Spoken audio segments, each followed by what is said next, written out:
It's nasty in the morning. You looked so graceful right up until the last minute. Have fun with your wall, Trevor.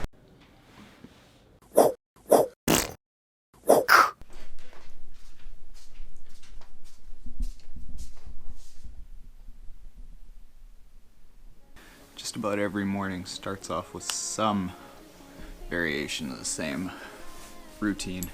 Part of that routine is actually a meditation. And I find that it does, believe it or not, help with triathlon training. Cover this up. It's nasty in the morning. Because everyone's life is so busy and often triathlon training feels like a chore to get to, and it's hard to fit in. Part of meditation, even just for 10 minutes a day, is just calming all the things that are rolling around in your head. And it just kind of takes all that gunk out and puts them in like an orderly fashion. And when you meditate, all of a sudden triathlon training is kind of just another one of those things, as opposed to a cluster F of all the things at once where you're thinking about them together. If you had told me a year ago that I'd be meditating every day, I would have called you a liar because it sounded stupid to me. Shit works.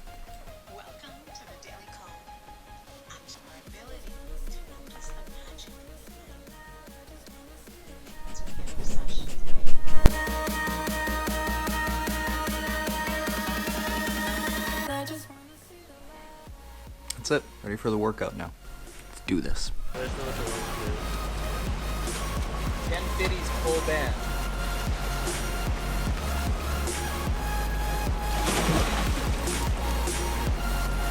Fridays are usually a lower volume speed day.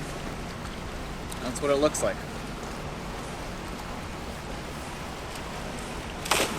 You looked so graceful right up until the last minute. good, Yeah, eh? It was all. That was Was it really on good. tape or no? Oh yeah, that's okay. Oh, good. All right. Even if it makes me blind, I just wanna see the light. Breathe in, leave it all behind. I just wanna see the light. Even if it makes me blind, I just wanna see the light. Breathe in, leave it all behind. Yeah, that was fast.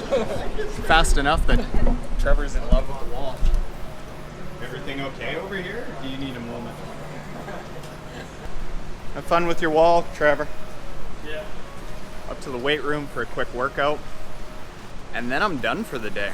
But first, I want to tell you guys a thing or two about recovery. It's very important.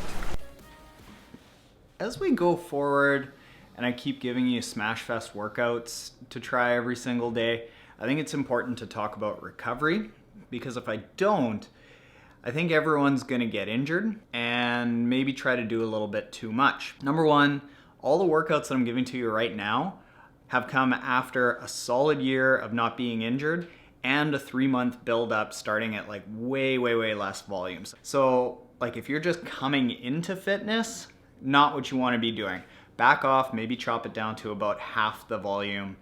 Don't go crazy. Number two, a lot of these workouts have tests within them that'll help you decide if you're ready for the workout or if you're not. So the swim workout that I did this morning, when we've got that chunk at the start that is 5 100s, how we do those is the first 100, really easy, and breathing every 5 strokes. Second one is a little bit harder, breathing every 4 strokes. The next one is breathing every 3 strokes and a little bit harder. The last 2 are the ones where you're breathing on every stroke, and it's like kind of fast, but not like just crazy fast. Why we do those is because it's a really measurable way to see how ready you are for the upcoming workout and open up your lungs. So if you're doing those 5 100s, and it's taking longer than it has in previous workouts, or you're not feeling it and you're feeling like it's a lot tougher than it has been in previous workouts, you might need a little bit of rest. Next thing that we do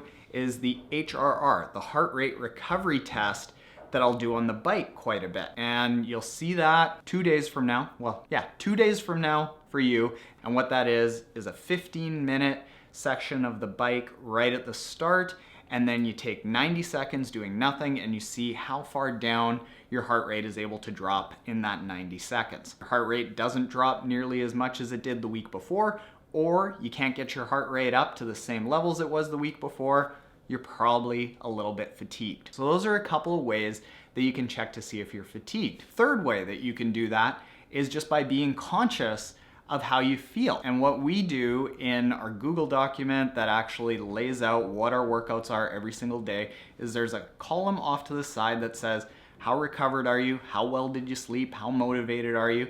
And if I start noticing more and more days in a row where I didn't get a lot of sleep, I'm feeling sore, my workout wasn't good, then we're probably on a path of being overtrained and we gotta back ourselves off. Finally, the last little tidbit that I'll give you is there's a new metric out there for training, actually for recovery measuring, called heart rate variability, and I've talked about it in another video that I'll link to on one of these sides up here. Heart rate variability is a measure of the distance in between each of your heartbeats, and you actually want a very variable heart rate. So this is the LifeTrack HRV Zoom. In general, heart rate variability is a really, really good leading indicator of how overtrained or undertrained you are. I used this for a few weeks and I actually found that in days when I felt pretty good, this would actually say that I was overtrained. And then a couple of days later, I ended up getting fatigued. So this was actually smarter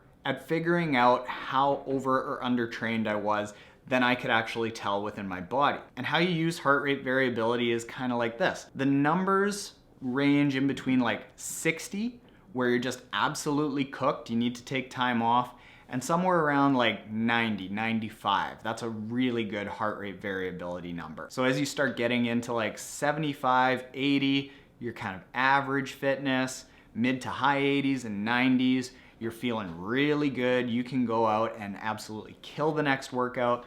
You start getting lower into the 70s, 75s, 60s, you might even need to take a day off. And the nice thing about heart rate variability is that it's going to tell you this before you even know it. So yeah, thanks LifeTrack, that was good. And a final note about recovery is that a lot of athletes that I talk to are worried about falling off of their training plan, not following it, missing workouts. Well, yeah, I mean, that is an issue, but fact of the matter is that recovery, rest is actually when we get faster. So the way you can look at training is think about it like you are going through this cycle of beating yourself up, beating yourself up, beating yourself up, and right before you get to like up here in your volume, which is like through the roof and it's doing too much, you want to bring yourself down. And when you bring yourself down, that's when your body is able to recover, soak up all that training, come back faster. Okay, I think that's it for now. I gotta go to a meeting. I'll check back with you before the end of the day. You know what?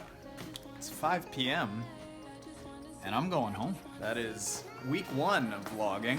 This weekend I'm on my own. I don't have the super talented Mel to edit vlogs for me.